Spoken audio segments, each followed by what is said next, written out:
Hi everyone, घर का structure आपने रेडी कर लिया है और अब सोच रहे हैं कि अपने बेडरूम को खुद से डिजाइन करें। अब खुद से डिजाइन करने के लिए सबसे पहले आप क्या करते हैं? पिंटरेस्ट पे जाते हैं, गूगल पे जाते हैं, डिफरेंट पिक्चर्स इकट्ठे करते हैं। किसी में से बेड पिक करते हैं, किसी में से वार्डरोब पिक करते हैं, किसी में से स्टडी टेबल पिक करते हैं। लेकिन उसको साथ में अरेंज कैसे करें अपने बेडरूम के लिए? क्या क्या इंपॉर्टेंट चीजें हैं बेडरूम डिजाइन करते समय जिसको आपको ध्यान रखना चाहिए? वही सारी चीजों के बारे में आज हम लोग इस वीडियो में डिस्कस करेंगे। इस वीडियो को देखने के बाद आप बहुत ही आसान तरीके से अपने बेडरूम को एक प्रो इंटीरियर डिजाइनर की तरह डिजाइन कर सकते हैं। तो चलिए शुरू करते हैं आज का video. Hi, I am architect Naveen from आकार डिजाइन्स और आज के वीडियो में हम आपको बेडरूम से related layout, ceiling, colour, AC positioning, electricity drawing, इस सब के बारे में बहुत ही डिटेल में बताने जा रहे हैं, जिससे आप खुद से जो है अपने बेडरूम को बहुत ही खूबसूरती से जो है वो डिजाइन कर सकते हैं। तो जो सबसे पहली चीज हम लोग डिस्कस करेंगे बेडरूम डिजाइन में वो है लेआउट। अब लेआउट करने से पहले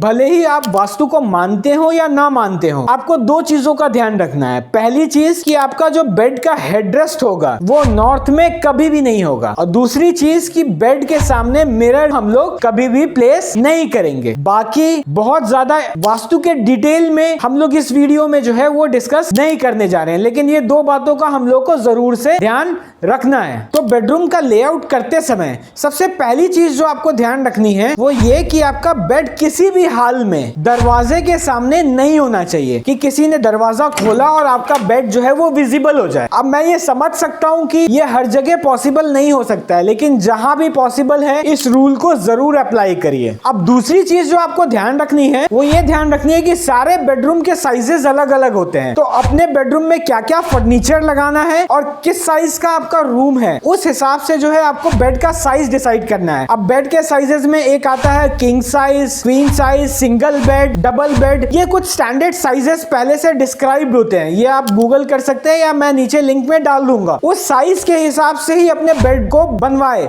वरना बाद में चल के आपको फर्निशिंग कस्टमाइज साइज पे नहीं मिल पाएंगे, क्योंकि जो भी गद्दे होते हैं, बेडशीट्स होती हैं, कंफर्टर्स होते हैं, वो स्टैंडर्ड साइज के हिसाब से ही बनाए जाते हैं। तो इस बात का स्पेशल ध्यान रखें। ये गलती मेरे एक बहुत ही क्लोज रिलेटिव कर चुके हैं, इसलिए मुझे पता है। तो इसका स्पेशल ध्यान रखें बेडरूम को डिजाइन करते समय या बनवाते समय। बेड के चारों तरफ कोशिश करिए कि मूवमेंट के लिए मिनिमम आपके पास 2.5 फीट का जो है वो जगह होना ही चाहिए। अगर 2.5 फीट का जगह नहीं होगा तो जो है सर्कुलेशन आपके बेडरूम का बहुत गड़बड़ हो जाएगा। अब बेड के साइज जब आप डिसाइड कर रहे हो तो पहले ये डिसीजन जरूर ले लें कि उसमें क्या क्या चीजें आपको और रखनी है। ऐसा ना हो कि बेड पहले बना दें और उसके बाद बाकी चीजें जो है उसमें वो अरेंज ही नहीं हो पाए। कोशिश करें कि आपके बेडरूम में बेड जो है वो सेंटर में लगे, लेकिन अगर किसी वजह से वो सेंटर में नहीं लग पा रहा है, उसके आसपास स्पेस डेवलप नहीं हो पा रहा है या बेडरूम छोटा है, तो उसको आप कॉर्नर साइड में भी जो है वो लगा सकते हैं। ऐसा नहीं है कि कॉर्नर साइड में लगाने से आपके बेडरूम का डेकोर जो है वो खराब होता है। मैं कुछ पिक्चर शेयर कर देता हूं जो हम लोगों ने डिजाइन की थी, जिसमें रूम का साइज छोटा होने की वजह से हम लोगों ने बेड को कॉर्नर में रखा है। अगर आप अपने रूम में डांस, योगा या जिम तरीके की भी चीजें करते हैं और ये चीजों को करने के लिए आपके घर में कोई अगर अलग जगह नहीं है, तो आप अपने बेड को वॉल माउंटेड भी बना सकते हैं। नॉर्मल केस में आपको अपने बेडरूम में वॉल माउंटेड बेड नहीं बनाना चाहिए, क्योंकि उसमें मेंटेनेंस का खर्च जो है वो थोड़ा सा ज्यादा होता है और उसके खराब होने की संभावना वो थोड़ी ज्यादा रहती है। अब बढ़ते हैं हम लोग अपने नेक्स्ट सेगमेंट में, जिसमें हम लोग साइजेस के बारे में डिस्कस करेंगे। बेड के बेड का जो साइज होना चाहिए वो फ्लोर से मैट्रेसेस तक 18 इंचेस से 20 इंचेस तक होना चाहिए। अगर आपके घर में एवरेज हाइट 5-8 के आसपास है तो आप 18 इंची रख सकते हैं। अगर आपके घर में लोगों की हाइट ज्यादा है तो आप उसको मैक्सिमम 20 इंची तक जो है वो ले जा सकते हैं। आपको ये देखना है कि बेड के चारों तरफ जो है 1 इंची का बॉर्डर जरूर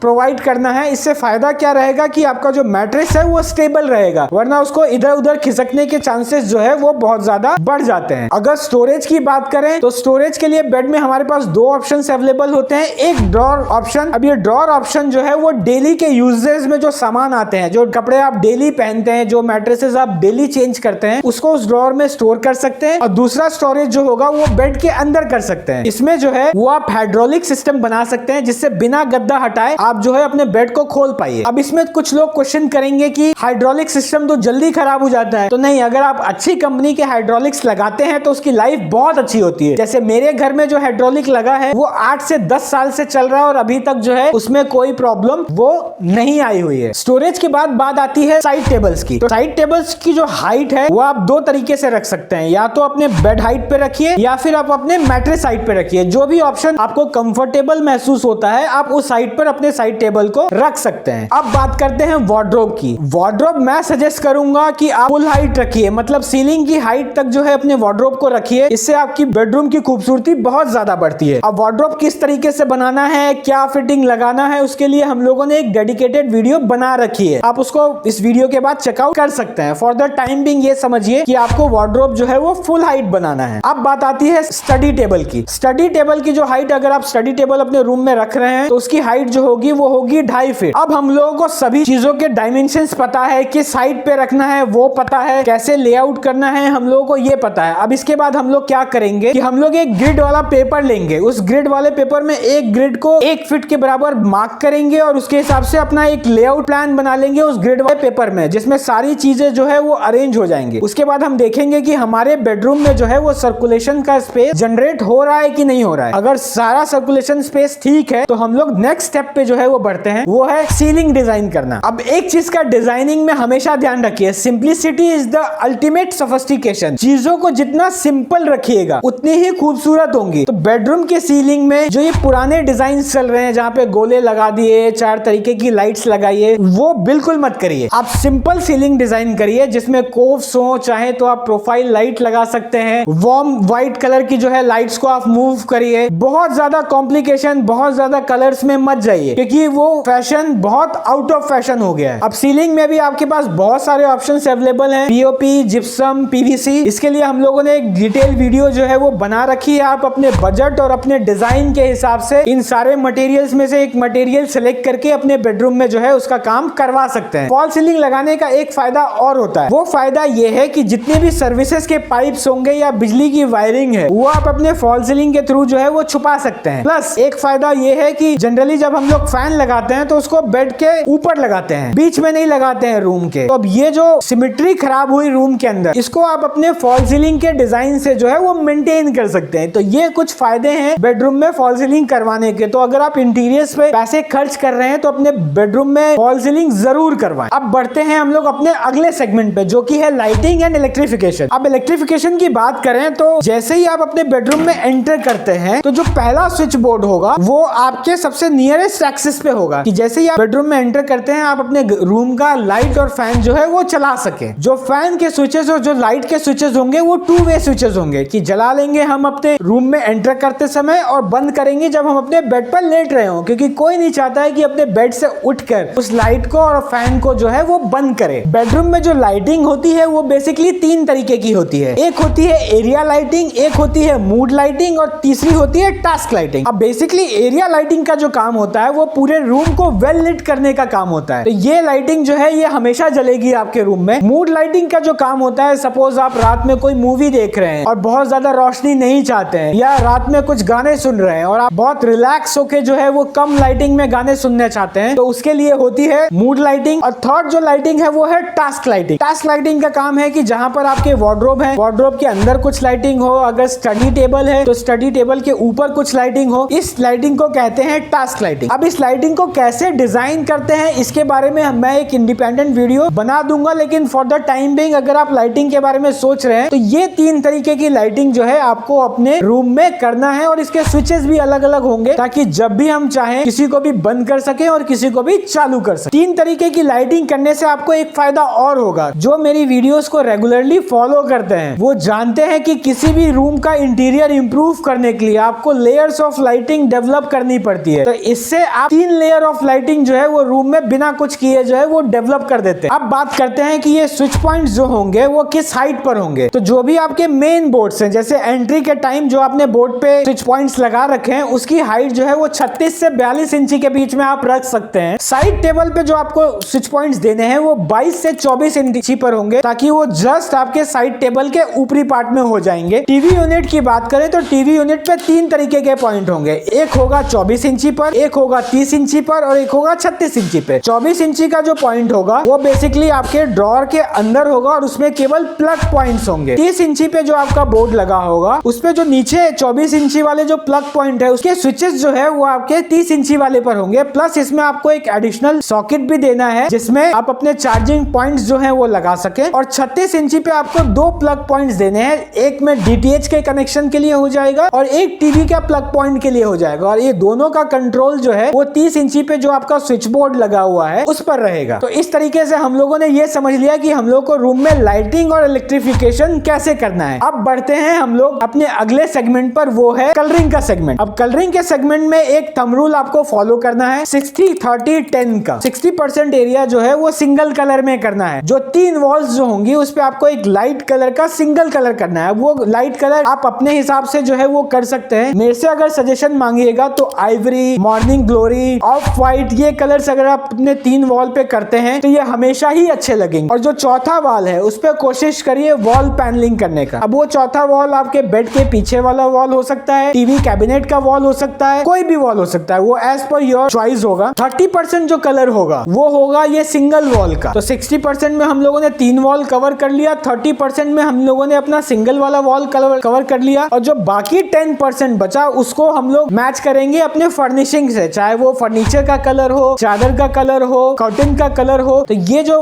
10% है इसको मैच कराना है अपने फर्निशिंग के कलर से। अब आपने ये चारों वॉल के कलर और फर्निशिंग के कलर में एक बैलेंस डेवलप कर लिया किसी तरीके से, तो आप देखिएगा आपके रूम का इंटीरियर बहुत ही खूबसूरत हो जाएगा। अब बढ़ते हैं हम लोग अपने अगले सेगमेंट में, जो कि बहुत इंपॉर्टेंट है और लोग इस पॉइंट को जो है मिस करते हैं और इसको बाद में जो है वो इंटीरियर में ऐड करते हैं, वो है एसी का पॉइंट। जब भी इंटीरियर डिजाइन कर रहे हो तो उसमें एसी का कंसीडरेशन जरूर लें। अगर आप स्प्लिट एसी लगा रहे हैं तो कोशिश करिए कि बेड के सामने वाली वॉल पे या बेड के साइड वाली वॉल पे एसी का यूनिट फिक्स करें, क्योंकि अगर आपने बेड के ऊपर वाली वॉल पे लगा दिया तो उस केस में जब आपको एसी की सर्विसिंग करानी होगी तो आपको मैनेज करना बहुत मुश्किल होगा। पूरे बेड को शिफ्ट करना पड़ेगा, फिर बेड को साफ करना पड़ेगा। तो अगर पॉसिबल है तो बेड के सामने वाली वॉल पे या बेड के साइड वाली वॉल पे अपने एसी का पॉइंट दीजिए। ये वीडियो पसंद आया तो हमारे चैनल को लाइक करिए, सब्सक्राइब करिए, और साथ में अगर कोई क्वेरी रह जाती है तो कमेंट बॉक्स में जरूर डालिए, हम कोशिश करेंगे उसको रिवर्ट करने का। और अगर आपको इंटीरियर डिजाइन या आर्किटेक्चरल सर्विसेज से रिलेटेड कोई हेल्प चाहिए, डिस्क्रिप्शन में दिए हुए लिंक पर क्लिक करिए, हम लोग जल्दी से जल्दी आपको रिवर्ट करने की कोशिश करेंगे। Thank you so much.